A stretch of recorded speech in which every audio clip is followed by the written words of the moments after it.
사무엘상 1장 10절에서 18절. 한나가 마음이 괴로워서 여호와께 기도하고 통곡하며 서원하여 이르되 만군의 여호와여, 만일 주의 여종의 고통을 돌보시고 나를 기억하사 주의 여종을 잊지 아니하시고 주의 여종에게 아들을 주시면 내가 그의 평생에 그를 여호와께 드리고 삭도를 그의 머리에 대지 아니하겠나이다. 그가 여호와 앞에 오래 기도하는 동안에 엘리가 그의 입을 주목한즉 한나가 속으로 말하매 입술만 움직이고 음성은 들리지 아니하므로 엘리는 그가 취한 줄로 생각한지라.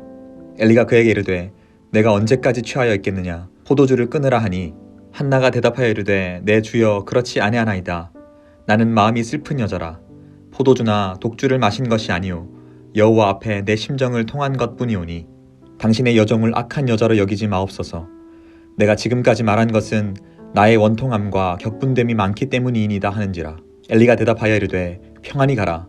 이스라엘의 하나님이 내가 기도하여 구한 것을 허락하시기를 원하노라 하니 이르되 당신의 여종이 당신께 은혜 입기를 원하나이다 하고 가서 먹고 얼굴에 다시는 근심빛이 없더라.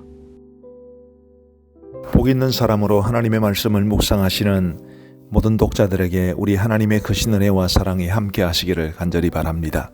오늘은 사무엘상 1장 1절부터 18절 말씀을 본문으로 해서 말씀을 묵상하게 됩니다.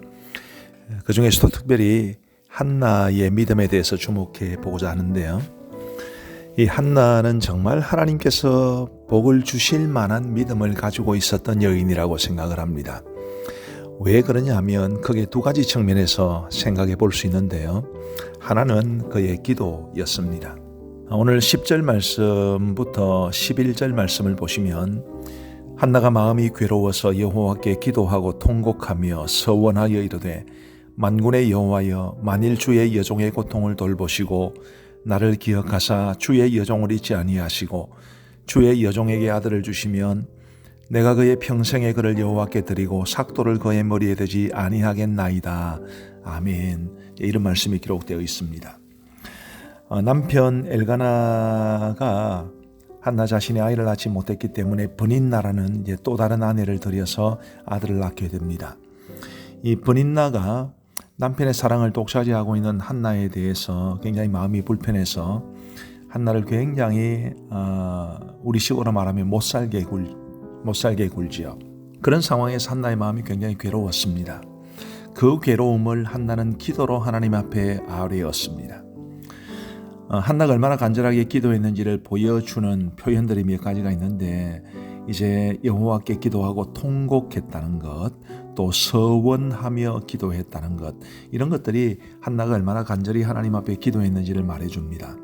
그리고 12절에 그가 여호와 앞에 오래 기도하는 동안에 엘리가 그의 입을 주목한즉 이라는 말씀이 나오는데 그의 기도가 상당히 오랜 시간 지속되었다는 것도 말해주죠. 예수님을 믿는 사람이라 하더라도 힘들고 어려운 일이 있을 때 다 기도할 수 있는 것은 아닙니다.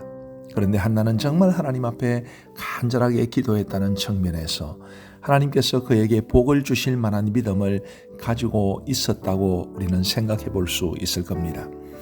그 다음으로 한나가 하나님께서 복을 주실 만한 믿음을 가지고 있다는 것을 보여주는 것은 이 엘리라는 영적 지도자의 말을 있는 그대로 아멘으로 받아들였다는 데 있습니다.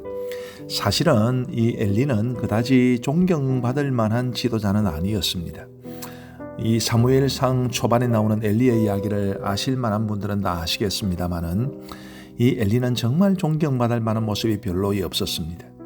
게다가 지금 이제 정말 간절하게 기도하는 그 한나의 모습을 보고 술을 끊으라고 그러잖아요. 이 기도하는 여인의 입장에서 정말 간절하게 기도하는데 술 끊으라, 포도주를 끊으라 이런 말을 듣는다면 굉장히 마음이 더 힘들었을 겁니다. 이제 그런 엘리에게 한나가 자신의 사정을 말씀드리자 이제 엘리는 한나에게 겉으로 보기에는 축복의 말인 것처럼 들리는 말을 합니다. 17절에 있는데요. 평안히 가라. 이스라엘의 하나님이 내가 기도하여 구한 것을 허락하시기를 원하노라. 이런 말씀을 하시죠. 그런데 놀랍게도 18절에 보시면 이르되 당신의 여종이 당신께 은혜 입기를 원하나이다 하고 가서 먹고 얼굴에 다시는 근심빛이 없더라. 한나가 이런 반응을 보여줍니다. 자, 엘리의 입장에서 보면 자신이 술에 취한 여자 같아 보여서 포도주를 끊으라고 했는데 그 여인이 나는 정말 너무 괴로워서 기도한 것밖에 없습니다 라고 이야기를 들었을 때에 이 엘리가 그래도 지도자인데 얼마나 좀 민망했겠습니까? 사실은 평안히 가라 이스라엘의 하나님이 내가 기도하여 구한 것을 허락하시기를 원하노라 라고 말은 했지만 축복의 말은 전했지만 이게 진심 어린 축복 같지는 않습니다. 그 상황을 모면하기 위한 영어로 립 서비스라는 단어가 있는데요. 그냥 말로 그냥 그럴듯하게 한 말이죠. 그런데도 한나는 그 말씀대로 이루어질 줄 믿고 얼굴에 다시는 근심빛이 없더라고 했습니다. 얼마나 하나님께서 세우신 주의 종을 신뢰하고 그 말을 정말 아멘으로 받아들였는지를 알 수 있죠. 이런 믿음이 하나님께서 이 한나에게 복 주시지 않을 수 없는 그런 믿음이었다고 생각을 합니다. 오늘 우리 독자들께서도 이 한나처럼 정말 괴롭고 힘든 일이 있을 때 기도로 하나님 앞에 아뢰어야 한다는 것, 주의 종이 전하는 말씀, 그 말씀에 정말 순수하게 아멘으로 화답하면서 믿음 가지고 살아가는 것이 우리가 하나님으로부터 복을 받을 수 있는 길이라는 것을 알고 오늘 하루도 그렇게 살아가게 되기를 바라고 우리의 평생의 삶이 그런 믿음을 가지고 사는 삶이 되기를 간절히 바랍니다.